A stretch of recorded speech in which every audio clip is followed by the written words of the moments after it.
It's time to learn English with some new English vocabulary.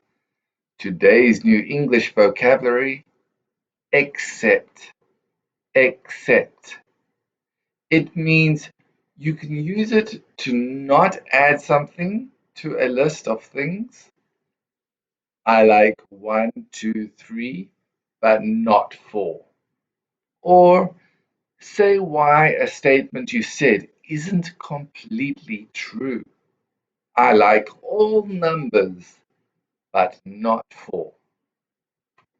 Let's make some nice sentences with this new English vocabulary. You can have any flavor of ice cream except the chocolate one. I like all the colors except the gray one. I never see her except on weekends. Now it's time for you to practice this new English vocabulary. Write an example sentence in the comments.